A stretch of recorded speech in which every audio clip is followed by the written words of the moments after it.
ਵਾਹਿਗੁਰੂ ਜੀ ਕਾ ਖਾਲਸਾ ਵਾਹਿਗੁਰੂ ਜੀ ਕੀ ਫਤਿਹ।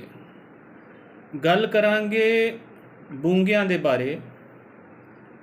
ਬੂੰਗੇ ਜੋ ਅਸੀਂ ਹਰ ਰੋਜ਼ ਅਰਦਾਸ ਦੇ ਵਿੱਚ ਇਹ ਗੱਲ ਆਖਦੇ ਹਾਂ ਕਿ ਝੰਡੇ ਬੂੰਗੇ ਜੁਗੋ ਜੁਗ ਅਟਲ। ਸੋ ਇਹਨਾਂ ਬੂੰਗਿਆਂ ਦੇ ਬਾਰੇ ਮੈਂ ਅੱਜ ਤੁਹਾਡੇ ਨਾਲ ਜੋ ਮੇਰੀ ਨੌਲੇਜ ਹੈ ਜਾਂ ਜੋ ਮੇਰੀ ਥੋੜ੍ਹੀ ਬਹੁਤੀ ਜਾਣਕਾਰੀ ਹੈ, ਮੈਂ ਨਾ ਤਾਂ ਕੋਈ ਸਕੋਲਰ ਹਾਂ ਨਾ ਮੈਂ ਕੋਈ ਹਿਸਟਰੀ ਦਾ ਵਿਦਿਆਰਥੀ ਹਾਂ, ਮੈਂ ਇੱਕ ਜਸਟ ਅੰਮ੍ਰਿਤਸਰ ਦੇ ਵਿੱਚ ਗਾਈਡ ਹਾਂ। ਔਰ ਜੋ ਮੇਰੀ ਸਮਝ ਹੈ ਇਸ ਸ਼ਹਿਰ ਤੋਂ ਜਾਂ ਜੋ ਕਨਸੈਪਟ ਸੀ ਸ਼੍ਰੀ ਗੁਰੂ ਰਾਮਦਾਸ ਜੀ ਦਾ ਜਾਂ ਗੁਰੂ ਅਰਜਨ ਦੇਵ ਜੀ ਦਾ, ਉਹਦੇ ਤੋਂ ਜੋ ਮੇਰੀ ਸਮਝ ਬਣੀ ਆ ਉਹਦੇ ਤਹਿਤ ਮੈਂ ਤੁਹਾਡੇ ਨਾਲ ਬੂੰਗਿਆਂ ਬਾਰੇ ਗੱਲ ਕਰਾਂਗਾ। ਜਦੋਂ ਗੁਰੂ ਸਾਹਿਬ ਹਰਿਮੰਦਰ ਸਾਹਿਬ ਦੀ ਕੰਸਟਰਕਸ਼ਨ ਕਰਵਾ ਰਹੇ ਸਨ ਤਾਂ ਸੰਗਤ ਕਾਬਲ ਤੋਂ ਵੀ ਆਉਂਦੀ ਸੀ, ਪੈਸ਼ਾਵਰ ਤੋਂ ਵੀ ਆਉਂਦੀ ਸੀ। ਕਹਿਣ ਤੋਂ ਭਾਵ ਕਿ ਹਰ ਜਗ੍ਹਾ ਤੋਂ ਜਿੱਥੇ ਜਿੱਥੇ ਵੀ ਗੁਰੂ ਨਾਨਕ ਨਾਮਲੇਵਾ ਰਹਿੰਦੇ ਸਨ ਉੱਥੋਂ ਸੰਗਤ ਆਉਂਦੀ ਸੀ। ਸੰਗਤ ਸੇਵਾ ਕਰਨ ਆਉਂਦੀ ਸੀ। ਉਦੋਂ ਕੋਈ ਹੋਟਲਸ ਨਹੀਂ ਸਨ, ਨਾ ਹੀ ਉਦੋਂ ਕੋਈ ਖਾਸ ਪ੍ਰਬੰਧ ਸਨ। ਤਾਂ ਸਭ ਤੋਂ ਪਹਿਲਾਂ ਗੁਰੂ ਸਾਹਿਬਾਨ ਨੇ ਉਦੋਂ ਆਈ ਹੋਈ ਸੰਗਤ ਦੇ ਰਹਿਣ ਵਸੇਰੇ ਦੇ ਲਈ ਕੁਝ ਮਕਾਨਾਂ ਦੀ ਉਸਾਰੀ ਕਰਵਾਈ ਤਾਂ ਕਿ ਜਿਹੜੀ ਸੰਗਤ ਦੂਰ ਦੁਰਾਡੇ ਆਉਂਦੀ ਆ ਉੱਥੇ ਰਹਿ ਸਕੇ। ਪਰ ਉਦੋਂ ਇਹਨਾਂ ਨੂੰ ਜਿਹੜੇ ਮਕਾਨ ਸਨ ਉਦੋਂ ਬੂੰਗੇ ਨਹੀਂ ਸੀ ਕਿਹਾ ਜਾਂਦਾ। ਬੂੰਗੇ ਦਾ ਸ਼ਬਦੀ ਅਰਥ ਹੈ ਉਹ ਜਗ੍ਹਾ ਜਿੱਥੇ ਜਾ ਕੇ ਕੋਈ ਰਹਿ ਸਕਦਾ ਹੋਵੇ ਜਾਂ ਜਿੱਥੇ ਜਾ ਕੇ ਕੋਈ ਆਪਣਾ ਸਮਾਨ ਜਮ੍ਹਾਂ ਕਰਾ ਸਕਦਾ ਹੋਵੇ ਜਾਂ ਜਿੱਥੇ ਇੱਕ ਬੈਕਅਪ ਜਿਹੜੀ ਆਰਮੀ ਹੁੰਦੀ ਹੈ ਉਹ ਰਹਿ ਸਕੇ, ਉਹਨੂੰ ਬੂੰਗਾ ਕਹਿੰਦੇ ਆ। ਬੂੰਗਾ ਫਾਰਸੀ ਭਾਸ਼ਾ ਦਾ ਸ਼ਬਦ ਹੈ ਜਿਹੜਾ ਕਿ ਇੱਥੇ ਵਰਤਿਆ ਗਿਆ ਹੈ। ਉਸ ਤੋਂ ਬਾਅਦ ਇੱਕ ਨਵਾਂ ਯੁੱਗ ਸ਼ੁਰੂ ਹੁੰਦਾ ਹੈ ਗੁਰੂ ਗੋਬਿੰਦ ਸਿੰਘ ਸਾਹਿਬ ਦੇ ਤੁਰ ਜਾਣ ਤੋਂ ਬਾਅਦ। ਜਦੋਂ ਮਾਰਤਾੜ ਅਤੇ ਘੱਲੂਘਾਰੇ ਹੁੰਦੇ ਹਨ, ਅਹਿਮਦ ਸ਼ਾਹ ਅਬਦਾਲੀ ਆਉਂਦਾ ਹੈ। 1762 ਦੇ ਵਿੱਚ ਅਹਿਮਦ ਸ਼ਾਹ ਅਬਦਾਲੀ ਤੀਜਾ ਹਮਲਾ ਕਰਦਾ ਹੈ ਸ਼੍ਰੀ ਹਰਿਮੰਦਰ ਸਾਹਿਬ 'ਤੇ, ਔਰ ਬੜਾ ਡਿਸੀਸਿਵ ਹਮਲਾ ਕਰਦਾ ਹੈ। ਉਸ ਹਮਲੇ ਦੇ ਵਿੱਚ ਲਗਭਗ ਹਰਿਮੰਦਰ ਸਾਹਿਬ ਜੋ ਅੱਜ ਅਸੀਂ ਵੇਖਦੇ ਹਾਂ ਉਹ ਲਗਭਗ ਢਾਹ ਕੇ ਗਿਆ ਸੀ, ਔਰ ਜੋ ਹਰਿਮੰਦਰ ਸਾਹਿਬ ਦਾ ਸਰੋਵਰ ਆ ਉਹ ਪੂਰ ਕੇ ਗਿਆ ਸੀ। ਅਤੇ ਉਸ ਤੋਂ ਬਾਅਦ ਜਿਹੜਾ ਦਲ ਖਾਲਸਾ ਉਭਰਿਆ, ਜਿਹੜੀ ਸਿੱਖ ਸ਼ਕਤੀ ਉਭਰੀ, ਉਹ ਜਦੋਂ ਇਕੱਠੀ ਹੁੰਦੀ ਹੈ ਸ਼੍ਰੀ ਅਕਾਲ ਤਖਤ ਸਾਹਿਬ 'ਤੇ, ਤਾਂ ਸਭ ਤੋਂ ਜਿਹੜਾ ਪਹਿਲਾ ਡਿਸੀਜ਼ਨ ਲਿਆ ਜਾਂਦਾ ਹੈ ਉਹ ਇਹ ਹੁੰਦਾ ਹੈ ਕਿ ਹਰਿਮੰਦਰ ਸਾਹਿਬ ਦੀ ਸੁਰੱਖਿਆ ਨੂੰ ਯਕੀਨੀ ਕਿਵੇਂ ਬਣਾਇਆ ਜਾਏ। ਔਰ ਫੈਸਲਾ ਹੁੰਦਾ ਹੈ ਕਿ ਜਿਹੜੀਆਂ ਵੱਡੀਆਂ ਮਿਸਲਸ ਹਨ ਉਹ ਹਰਿਮੰਦਰ ਸਾਹਿਬ ਦੀ ਸੁਰੱਖਿਆ ਦਾ ਜ਼ਿੰਮਾ ਚੁੱਕਣਗੀਆਂ। ਔਰ ਉਹਨਾਂ ਮਿਸਲਾਂ ਨੇ ਹਰਿਮੰਦਰ ਸਾਹਿਬ ਦੇ ਆਲੇ ਦੁਆਲੇ ਆਪਣੇ ਸਿਪਾਹੀਆਂ ਦੀ ਸਿੱਖ ਸਿਪਾਹੀਆਂ ਦੇ ਰਹਿਣ ਦੇ ਲਈ ਕੁਛ ਮਕਾਨਾਂ ਦੀ ਉਸਾਰੀ ਕਰਾਈ ਜਾਂ ਹਵੇਲੀਆਂ ਦੀ ਉਸਾਰੀ ਕਰਾਈ, ਜਿਨ੍ਹਾਂ ਨੂੰ ਅਸੀਂ ਬੁੰਗੇ ਕਿਹਾ। ਔਰ ਜਦੋਂ ਤਿੰਨ ਵੱਡੀਆਂ ਮਿਸਲਾਂ, ਜਿਨ੍ਹਾਂ ਦੇ ਵਿੱਚ ਆਹਲੂਵਾਲੀਆ, ਜਿਨ੍ਹਾਂ ਦੇ ਵਿੱਚ ਭੰਗੀ ਮਿਸਲ, ਜਿਨ੍ਹਾਂ ਦੇ ਵਿੱਚ ਕਨਈਆ ਮਿਸਲ ਔਰ ਜਿਨ੍ਹਾਂ ਦੇ ਵਿੱਚ ਰਾਮਗੜੀਆ ਮਿਸਲ ਆ, ਇਹਨਾਂ ਨੇ ਆਪੋ ਆਪਣੇ ਬੂੰਗਿਆਂ ਦੀ ਉਸਾਰੀ ਸ਼੍ਰੀ ਹਰਿਮੰਦਰ ਸਾਹਿਬ ਦੇ ਆਲੇ ਦੁਆਲੇ ਕਰਾਈ, ਪਰਪਸ ਸੇਫਟੀ। ਉਸ ਤੋਂ ਬਾਅਦ ਕੀ ਹੋਇਆ ਕਿ ਬਹੁਤ ਸਾਰੇ ਜਿਹੜੇ ਦੂਜੇ ਸਰਦਾਰ ਸਨ ਉਹਨਾਂ ਨੇ ਵੀ ਆਪੋ ਆਪਣੇ ਜਿਹੜੇ ਬੂੰਗੇ ਸਨ ਉਹ ਹਰਿਮੰਦਰ ਸਾਹਿਬ ਦੇ ਆਲੇ ਦੁਆਲੇ ਬਣਾਏ। ਇੱਥੇ ਮੈਂ ਇੱਕ ਗੱਲ ਕਹਿਣੀ ਚਾਹਾਂਗਾ, ਇਹ ਰਿਸਰਚ ਹੋ ਚੁੱਕੀ ਹੈ Shri Guru Ramdas town planning Guru Nanak Dev university ਵੱਲੋਂ ਵੀ, ਕਿ ਜਿਹੜਾ ਅੰਮ੍ਰਿਤਸਰ ਆ ਇਹਦਾ ਜਿਹੜਾ ਧਰਾਤਲ ਸੀ ਇਹ ਬਾਉਲ ਟਾਈਪ ਆ, ਕੌਲੀ ਦੀ ਤਰ੍ਹਾਂ ਆ। ਇਹ ਵਿੱਚੋਂ ਡੂੰਘਾਈ ਦੇ ਵਿੱਚ ਆ ਔਰ ਇੱਥੇ ਕਾਫੀ ਭਰਤੀ ਪਾਈ ਗਈ ਆ, ਫਿਰ ਇਸ ਦਾ ਜਿਹੜਾ ਲੈਵਲ ਆ ਤਾਂ ਆਇਆ ਅਪ ਆਇਆ। ਔਰ ਜਦੋਂ ਵੱਖ-ਵੱਖ ਸਰਦਾਰਾਂ ਨੇ ਬੂੰਗੇ ਬਣਾਏ ਔਰ ਇਹਨਾਂ ਬੂੰਗਿਆਂ ਦੀ ਗਿਣਤੀ ਜਿਹੜੀ ਆ ਉਹ 80 ਤੋਂ ਵੱਧ ਚਲੇ ਗਈ, 80 ਤੋਂ ਟੱਪ ਗਈ ਇਹਨਾਂ ਦੀ ਗਿਣਤੀ। ਔਰ ਵੱਡੀ ਗੱਲ ਇਹ ਕਿ ਇਹ 4 ਕੈਟਾਗਰੀਆਂ ਦੇ ਵਿੱਚ ਬੂੰਗੇ ਵੰਡੇ ਗਏ। ਪਹਿਲੀ ਕੈਟਾਗਰੀ ਸੀ ਮਿਸਲਾਂ ਦੇ ਨਾਂ ਦੇ ਬੂੰਗਿਆਂ ਦੀ, ਆਹਲੂਵਾਲੀਆ ਬੂੰਗਾ, ਰਾਮਗੜੀਆ ਬੂੰਗਾ, ਕਨਈਆ ਬੂੰਗਾ, ਸਿੰਘਪੁਰੀਆ ਬੂੰਗਾ, ਇਸ ਤਰ੍ਹਾਂ ਕਰਕੇ। ਦੂਜੀ ਕੈਟਾਗਰੀ ਸੀ ਸਰਦਾਰਾਂ ਦੇ ਨਾਂ ਦੇ ਬੂੰਗਿਆਂ ਦੀ, ਹਿੰਮਤ ਸਿੰਘ ਬੂੰਗਾ, ਰਣਜੀਤ ਸਿੰਘ ਬੂੰਗਾ, ਸੋ ਇਸ ਤਰ੍ਹਾਂ। ਤੀਜੀ ਜਿਹੜੀ ਕੈਟਾਗਰੀ ਸੀ ਬੂੰਗਿਆਂ ਦੀ ਉਹ ਹੈਗੀ ਸੀ ਇਲਾਕਿਆਂ ਦੇ ਨਾਂ ਦੇ ਉੱਤੇ ਬੂੰਗੇ ਸਨ, ਜਿਵੇਂ ਝਬਾਲ ਵਾਲਾ ਬੂੰਗਾ, ਕਪੂਰਥਲਾ ਬੂੰਗਾ। ਔਰ ਚੌਥੀ ਜਿਹੜੀ ਕੈਟਾਗਰੀ ਸੀ ਉਹ ਸੀ ਜਿਹੜੀਆਂ ਸਾਡੀਆਂ ਉਦੋਂ ਸੰਸਥਾਵਾਂ ਜਿਹੜੀਆਂ ਐਜੂਕੇਸ਼ਨ ਨੂੰ ਡਿਵੋਟਡ ਸਨ, ਉਹਨਾਂ ਦੇ ਵਿੱਚ ਸੇਵਾਪੰਥੀ, ਉਹਨਾਂ ਦੇ ਵਿੱਚ ਨਿਰਮਲੇ, ਉਹਨਾਂ ਦੇ ਵਿੱਚ ਉਦਾਸੀਨ ਖਾੜਾ ਔਰ ਉਹਨਾਂ ਦੇ ਵਿੱਚ ਗਿਆਨੀ ਵੀ ਸਨ। ਔਰ ਇਹਨਾਂ ਸਾਰਿਆਂ ਨੇ ਆਪੋ ਆਪਣੇ ਜਿਹੜੇ ਬੂੰਗੇ ਸਨ ਬਣਾਏ ਸਨ। ਔਰ ਇਹਨਾਂ ਬੂੰਗਿਆਂ ਦੀ ਜਿਹੜੀ ਅਹਿਮੀਅਤ ਹੈ ਉਹ ਬੜੀ ਜ਼ਬਰਦਸਤ ਹੈ, ਉਹ ਬੜੀ ਕਾਬਲੇ ਤਾਰੀਫ ਹੈ।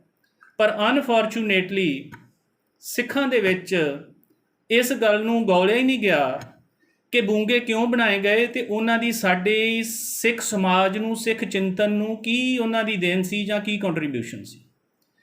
ਮੈਂ ਆਪਣੀ ਜੋ ਮੇਰੀ ਤੁਸ਼ ਬੁੱਧੀ ਹੈ ਉਹਦੇ ਹਿਸਾਬ ਦੇ ਨਾਲ ਮੈਂ ਤੁਹਾਡੇ ਨਾਲ ਡਿਸਕਸ ਕਰ ਰਿਹਾ ਕਿ ਜਿਹੜਾ ਸਿੱਖ ਚਿੰਤਨ ਪੈਦਾ ਹੋਇਆ, ਜਿਹੜੀ ਸਿਵਲਾਈਜੇਸ਼ਨ ਸਟਾਰਟ ਹੋਈ ਆ 1762 ਤੋਂ ਬਾਅਦ, ਜਿਹੜਾ ਹਰਿਮੰਦਰ ਸਾਹਿਬ ਨੂੰ ਰੀਕਨਸਟਰਕਟ ਕੀਤਾ ਗਿਆ 1765 ਦੇ ਵਿੱਚ, ਜਿਹੜੀ ਅੱਜ ਅਸੀਂ ਬਿਲਡਿੰਗ ਹਰਿਮੰਦਰ ਸਾਹਿਬ ਦੀ ਦੇਖਦੇ ਹਾਂ, ਆਹਲੂਵਾਲੀਆ ਮਿਸਲ ਅਤੇ ਦੂਜੀਆਂ ਮਿਸਲਾਂ ਨੇ ਰਲ ਕੇ ਇਹ ਬਣਾਈ ਸੀ।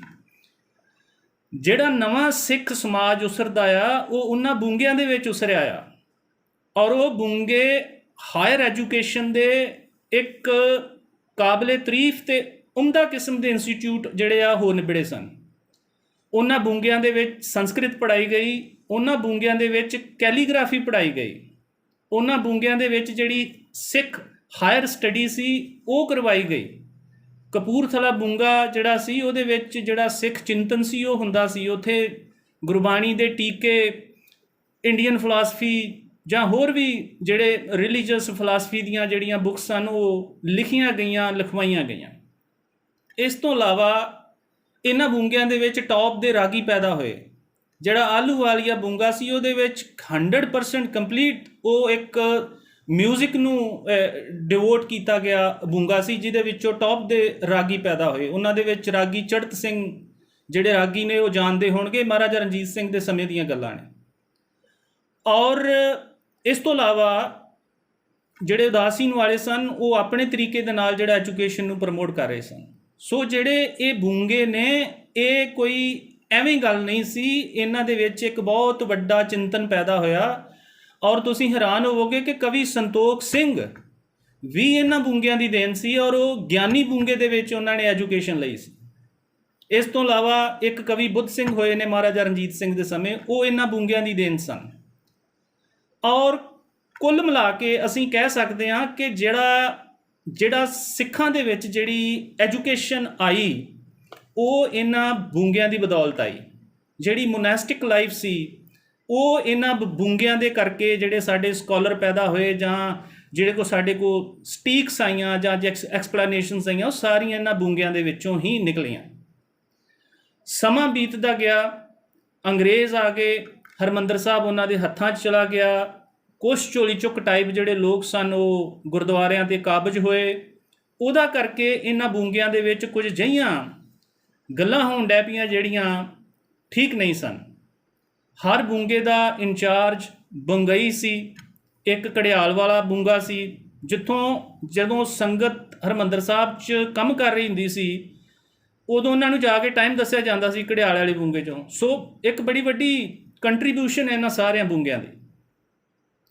ਔਰ ਜਦੋਂ ਅੰਗਰੇਜ਼ ਆਏ ਅਤੇ ਬੂੰਗਿਆਂ ਦੇ ਵਿੱਚ ਕੁਛ ਅਜਿਹੀਆਂ ਗੱਲਾਂ ਹੋਈਆਂ ਕਿ ਜਿਹੜੀਆਂ ਐਕਸੈਪਟੇਬਲ ਨਹੀਂ ਸਨ। 1925 ਦੇ ਵਿੱਚ ਗੁਰਦੁਆਰਾ ਐਕਟ ਬਣਦਾ ਹੈ, ਸ਼੍ਰੋਮਣੀ ਕਮੇਟੀ ਹੋਂਦ ਵਿੱਚ ਆ ਚੁੱਕੀ ਸੀ ਅਤੇ ਗੁਰਦੁਆਰਾ ਐਕਟ 1925 ਦੇ ਵਿੱਚ ਬਣਦਾ ਹੈ। ਉਦੋਂ ਸ਼੍ਰੋਮਣੀ ਕਮੇਟੀ ਨੇ ਇਹ ਡਿਕਲੇਅਰ ਕੀਤਾ ਵੀ ਜਿਹੜੇ ਵੀ ਇਹ ਬੂੰਗੇ ਨੇ ਸਾਰੇ ਦੇ ਸਾਰੇ ਇੱਕ ਪੰਥਕ ਪ੍ਰੋਪਰਟੀ ਹੈ।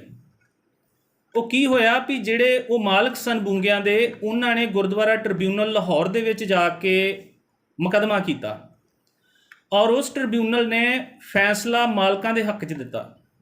ਸ਼੍ਰੋਮਣੀ ਕਮੇਟੀ ਨੇ ਹਾਈ ਕੋਰਟ ਦੇ ਵਿੱਚ, ਲਾਹੌਰ ਹਾਈ ਕੋਰਟ ਦੇ ਵਿੱਚ ਕੇਸ ਕੀਤਾ ਔਰ ਉੱਥੇ ਜਿਹੜਾ ਫੈਸਲਾ ਸੀ ਉਹ ਸ਼੍ਰੋਮਣੀ ਕਮੇਟੀ ਦੇ ਹੱਕ ਵਿੱਚ ਹੋਇਆ। ਔਰ ਸ਼੍ਰੋਮਣੀ ਕਮੇਟੀ ਦੇ ਮਾਲਕਾਂ ਦੇ ਵਿੱਚ ਜਿਹੜੇ ਇਹ ਬੂੰਗੇ ਸਨ, ਇਹਨਾਂ ਮਾਲਕਾਂ ਦੇ ਵਿੱਚ ਇੱਕ ਸਮਝੌਤਾ ਹੋਇਆ ਔਰ ਕੰਡੀਸ਼ਨਸ ਰੱਖੀਆਂ ਗਈਆਂ ਕਿ ਤੁਸੀਂ ਜਿੰਨੇ ਵੀ ਇਹ ਬੂੰਗੇ ਨੇ ਇਸ ਤਰੀਕੇ ਦੇ ਨਾਲ ਮੇਨਟੇਨ ਕਰੋਗੇ। ਉਸ ਤੋਂ ਬਾਅਦ ਸਮਾਂ ਗੁਜ਼ਰਦਾ ਹੈ, ਇੱਕ ਲੋੜ ਫੀਲ ਕੀਤੀ ਜਾਂਦੀ ਹੈ, ਮਹਿਸੂਸ ਕੀਤੀ ਜਾਂਦੀ ਹੈ ਕਿ ਜਿਹੜੀ ਪਰਿਕਰਮਾ ਹੈ ਉਹ ਵੱਡੀ ਹੋਣੀ ਚਾਹੀਦੀ ਹੈ। ਪਰਿਕਰਮਾ ਨੂੰ ਵੱਡੀ ਕਰਨ ਦੇ ਨਾਂ 'ਤੇ ਜਿੰਨੇ ਵੀ ਬੂੰਗੇ ਸਨ ਹਰਿਮੰਦਰ ਸਾਹਿਬ ਦੇ ਆਲੇ ਦੁਆਲੇ, ਇੱਕ ਰਾਮਗੜੀਆ ਬੂੰਗੇ ਨੂੰ ਛੱਡ ਕੇ, ਰਾਮਗੜੀਆ ਬੂੰਗਾ ਕਿਉਂ ਨਹੀਂ ਢਾਇਆ ਗਿਆ ਇਹਦੇ ਬਾਰੇ ਬਾਅਦ 'ਚ ਵਿਚਾਰ ਹੋ ਸਕਦੀ ਆ। ਔਰ ਉਹ ਸਾਰੇ ਬੂੰਗੇ ਜਿਹੜੇ ਆ ਉਹ ਢਾਹ ਦਿੱਤੇ ਗਏ। ਹਰ ਬੂੰਗੇ ਦੀ ਇੱਕ ਬੇਸਮੈਂਟ ਸੀ, ਜਾਂ ਬੇਸਮੈਂਟ ਕਹਿ ਲਓ, ਜਾਂ ਇੱਕ ਵੈਸੇ ਸਟੋਰੀ ਕਹਿ ਲਓ, ਕਿਉਂਕਿ ਥਾਂ ਬਹੁਤ ਨੀਵਾਂ ਸੀ। ਉਹ ਹਰ ਬੂੰਗੇ ਦੀ ਜਿਹੜੀ ਬੇਸਮੈਂਟ ਉਹ ਅੱਜ ਵੀ ਉੱਥੇ ਥੱਲੇ ਆ। ਹੁਣ ਸਵਾਲ ਇਹ ਪੈਦਾ ਹੁੰਦਾ ਕਿ ਕੀ ਸਾਨੂੰ ਇਹ ਵਿਰਾਸਤ ਨੂੰ ਪੰਥ ਦੀ ਵਿਰਾਸਤ ਸਮਝਣਾ ਚਾਹੀਦਾ ਕਿ ਨਹੀਂ ਸਮਝਣਾ ਚਾਹੀਦਾ। ਦੂਜੀ ਗੱਲ, ਜਿਹੜੀ ਵਿਰਾਸਤ ਹੈ, ਕੋਈ ਵੀ ਅੰਮ੍ਰਿਤਸਰ ਦੇ ਵਿੱਚ ਕੋਈ ਹੈਰੀਟੇਜ ਬਿਲਡਿੰਗ ਹੈ 100 ਸਾਲ ਤੋਂ ਵੱਧ ਪੁਰਾਣੀ ਹੈ, ਕੀ ਸਾਡਾ ਫਰਜ਼ ਨਹੀਂ ਬਣਦਾ ਉਸ ਨੂੰ ਸੰਭਾਲਣ ਦਾ? ਮੈਂ ਇੱਥੇ ਸ਼੍ਰੋਮਣੀ ਕਮੇਟੀ ਦੀ ਪ੍ਰਧਾਨ ਜਗੀਰ ਕੌਰ ਜੀ ਨੂੰ, ਬੀਬੀ ਜਗੀਰ ਕੌਰ ਜੀ ਨੂੰ ਦੱਸਣਾ ਚਾਹਾਂਗਾ ਕਿ 2700 ਸਾਲ ਪੁਰਾਣਾ ਓਲੰਪੀਆ ਸਟੇਡੀਅਮ, ਜਿੱਥੇ ਸਭ ਤੋਂ ਪਹਿਲਾਂ ਓਲੰਪਿਕ ਗੇਮਾਂ ਹੋਈਆਂ ਸੀ, ਉਹ ਗ੍ਰੀਸ ਦੇ ਵਿੱਚ ਆ, ਅਤੇ ਉਹਦਾ ਕੋਈ ਨਾਮੋ ਨਿਸ਼ਾਨ ਨਹੀਂ ਗਾ। ਉੱਥੇ ਕੇਵਲ ਅਤੇ ਕੇਵਲ ਉਹਨਾਂ ਨੇ ਬੁਰਜੀਆਂ ਖੜੀਆਂ ਕੀਤੀਆਂ ਨੇ, ਉਹ ਦੁਨੀਆ ਭਰ ਨੂੰ ਵਿਖਾਉਂਦੇ ਆ ਕਿ ਆਹ ਦੇਖੋ ਇੱਥੇ ਓਲੰਪਿਕ ਸ਼ੁਰੂ ਹੋਈ। ਲੋਕ ਪੈਸੇ ਦੇ ਕੇ ਜਿਹੜੀ ਆ ਉਹ ਜਿਹੜੀਆਂ ਮੋਨੂਮੈਂਟਸ ਨੇ ਵੇਖਣ ਜਾਂਦੇ ਨੇ। ਇਸੇ ਤਰ੍ਹਾਂ ਹੀ ਇੰਗਲੈਂਡ ਦੇ ਸਾਊਥ ਦੇ ਵਿੱਚ ਇੱਕ ਜਗ੍ਹਾ ਹੈ ਸਟੋਨਹੈਂਜ, ਉੱਥੇ ਕੇਵਲ ਪੱਥਰ ਪਏ ਨੇ।